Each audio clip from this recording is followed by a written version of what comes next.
자, 부대명 판세. 이재명 후보가 과연 90%를 찍을 수 있을까라는 얘기 중에 더 독한 상법을 추진하겠다라고 밝혔습니다. 자, 일단 이재명 후보 얘기 들어보시죠.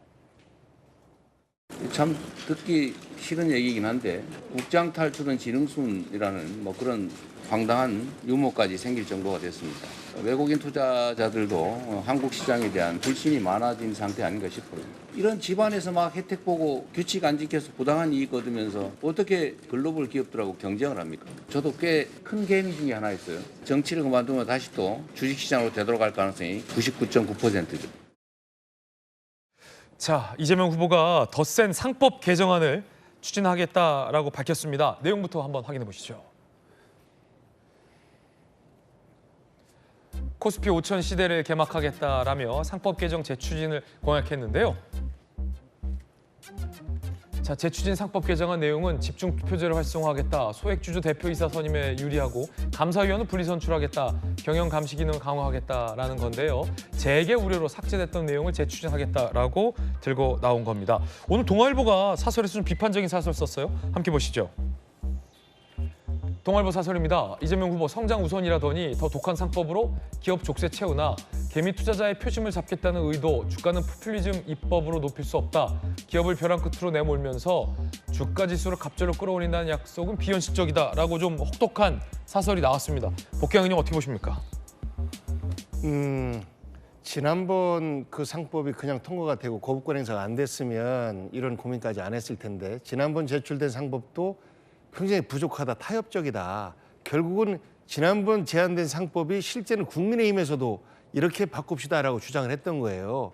그런데 이제 그것을 받아서 저희가 그 법을 완성하려고 했었던 것인데 이제 그것이 거부당하면서 그러면 민주당의 철학을 좀 더 집어넣겠다라는 의도고 여기에는 우리가 일반적으로 기업을 위한 그럼 기업이라고 하는 것은 기업의 구성 요소가 있는 거 아닙니까? 거기에는 이제 그 주주도 있는 것이고 그리고 종업원들도 있는 것이고 이들 모두를 위한 방법이 뭐냐라고 접근해 봤을 때 이사는 종업원뿐만 아니라 소액 주주들의 이익, 사주뿐만 아니라 소액 주주들의 이익을 대변해야 되는 이런 책임이 함께 가는 것이고 그리고 소액 주주들은 사실상 이사를 선임할 수 있는 아무런 법적 근거가 없는 거 아닙니까?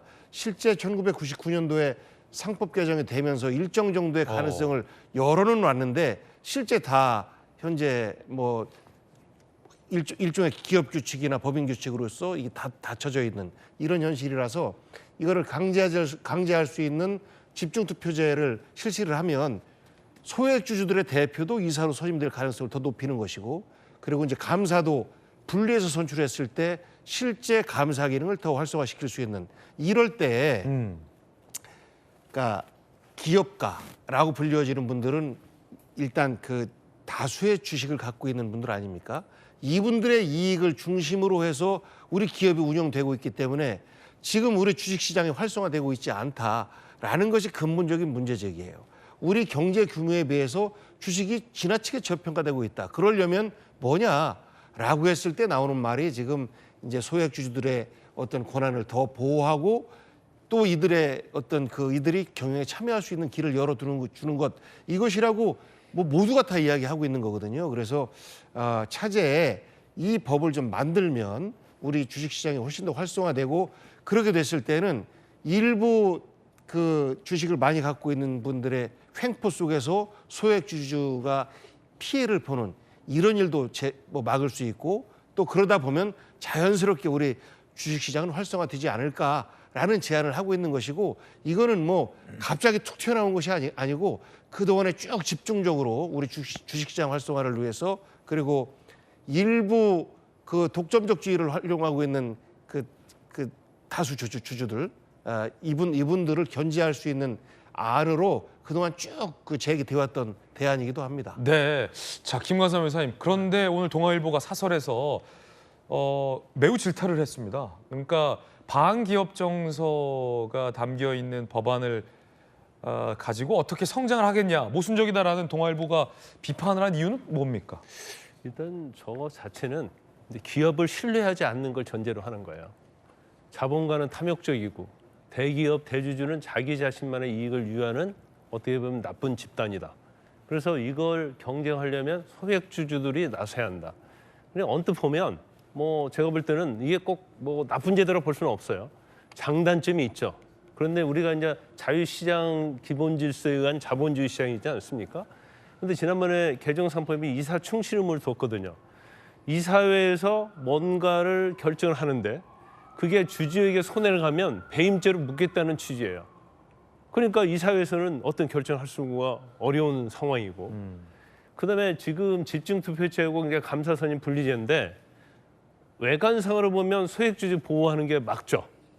근데 문제가 어떤 문제가 있냐면 이제 집중투표제는 뭐냐면요. 소액주주한테 이사를 만약에 뭐 3명을 선임한다. 그러면 다른 주주보다 대주주보다도 더 투표권을 주는 거예요. 복수 투표권을. 2개, 3개.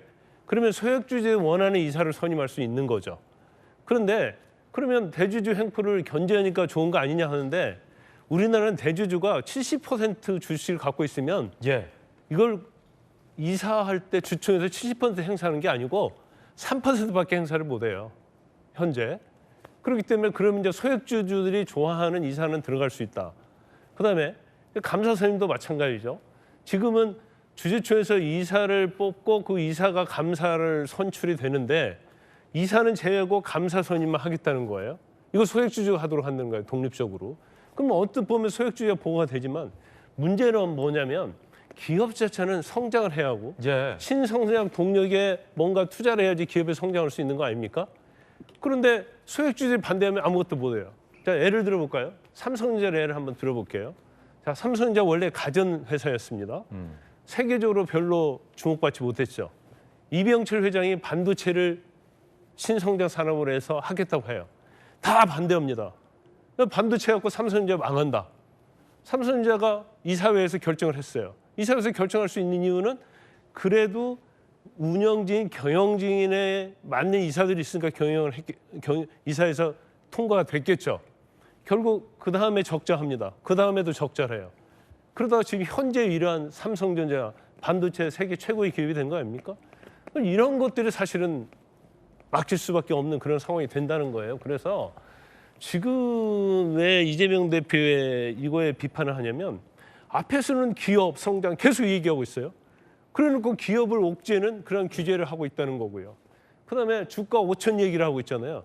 소액주주를 보호하면 주가가 5천이 갑니까? 그것은 미국이랄지 세계 경제와 관련이 있는 거예요. 물론 우리 기업이 북한과 뭐 대치하고 있다랄지 아니면 일부 폐쇄적이랄지 대주주 위주의 어떤 정책이 있는 거죠. 하지만 이걸 모든 기업에다 적용을 하겠다? 이건 잘못된 거죠. 그래서 재계에서 완전 반대하고 있는데 그러면 이렇게 상법을 개정해가지고 전체적인 모든 기업에다 시행을 하는 것보다는 자본시장법에 보면 한 600개 기업이 있거든요. 그 600개 기업은 큰 기업들입니다. 그러면 자본시장법 개정해서 좋다. 소액주주 보호하는데 뭔가 소액주들이 이런 거에서 서바이벌을 할 수 있는 생존할 수 있는 큰 기업들에 일단 우선 적용을 해보자. 그래서 상법 개정보다는 자본시장 이게 반대하는 게 아니에요. 큰 기업, 대주주 지분이 많은 기업, 자본시장법에 먼저 이걸 개정을 해서 해보고 그다음에 작은 기업들에도 적용하는 게 어떠냐 그런 의견이 있는데 이게 깡그리 무시돼 버리고 만 거예요. 그러면 기업이라는 것은 상장을 해서 자본 조달해야 하는 거거든요. 이런 식으로 가면 상장하는데 돈이 많이 들거든요. 그런데 이런 식으로 가면 이걸 대응해야 할 거 아니에요, 기업이. 그럼 여기에 많은 돈을 퍼부어야 하는 거예요. 그러면 결과적으로 기업의 어떤 운영 자금에서 적어도 12%, 20%를 여기에 돈을 써야 하는 거거든요. 그럼 실질적으로 기업 성장하는데 장애가 되는 거예요. 그렇기 때문에 일방적으로 이걸 밀어붙일 게 아니고 중간적인 어떤 과정이 있어야 하는 거 아니냐. 그런 의견을 제시하는 거고 소액주주 당연히 보호해야죠.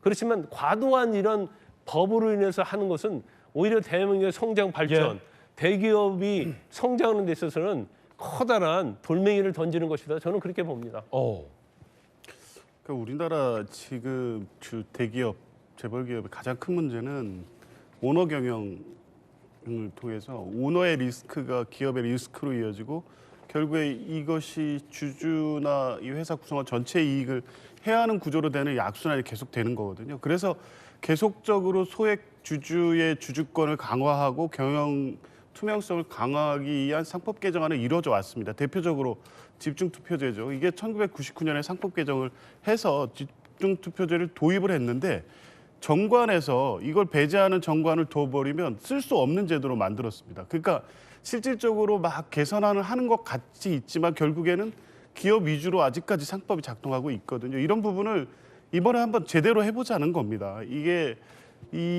그래서 뭐 집중투표제도 있고 이 이사의 충실 의무에 대한 범위를 확대하는 거라든가 지금까지 계속 논의돼 왔던 건데 되지 않았던 거예요. 지금 해보면 이것이 어떤 리스크를 일으키는지에 대해서 아직 나온 결과가 없어요. 근데 이 반대하는 입장 기업들은 주로 이게 해외 투기 자본의 경영권 침탈 우려 이거 얘기하는데 그게 대표적으로 SK 소버린 사태 아니었습니까? 그때하고 이 상황은 지금 다릅니다. 당시 소버린은 이 주식 1%를 가지고 이 순환 출자 구조에서 기업을 지배하는 이 방식의 약점을 치고 들어와서 최대 주주가 되면서 경영권을 획득하려고 했던 과정에서 결국에는 이제 방어에는 성공했지만 지금의 집중투표제라든가 주주권 강화를 위한 충실 의무 확대 이런 부분이 투기 자본이 우리나라 기업을 마음대로 장악할 수 있는 길을 열어놓는 게 아니라고요. 이런 부분은 다 모르시지 않는데 전부 다 이제 기업 입장에 기업은 부담스럽겠죠. 왜냐하면 경영권에 대해서 주주의 간섭이 심해지는 게 부담스럽지만 그게 오히려 기업의 투명성을 강화하고 주주이익으로 개선이 되고 기업의 어떤 장기적인 어떤 시장의 신뢰를 더 높이고 이게 다 윈윈하는 방향이 될 수 있기 때문에 하는 것이지 이게 그 회사를 압박하고 기업의 자율성을 침해하는 쪽으로만 접근할 문제가 아니다. 이건 기업 자체의 경영 건전화를 위해서도 반드시 필요한 것이고 이런 부분에 대한 문제의식도 충분히 공유될 수 있는데 단순히 이 회사 경영진 오너들의 어떤 경영 부담, 그거로 인한 비용 부담 이것만을 지금 걱정할 문제보다는 오히려 장기적으로는 지금의 상법 개정안으로 갔을 경우에 우리나라의 어떤 주주 자본주의가 안정화될 수 있다. 저는 그런 말씀드리고 싶습니다. 네.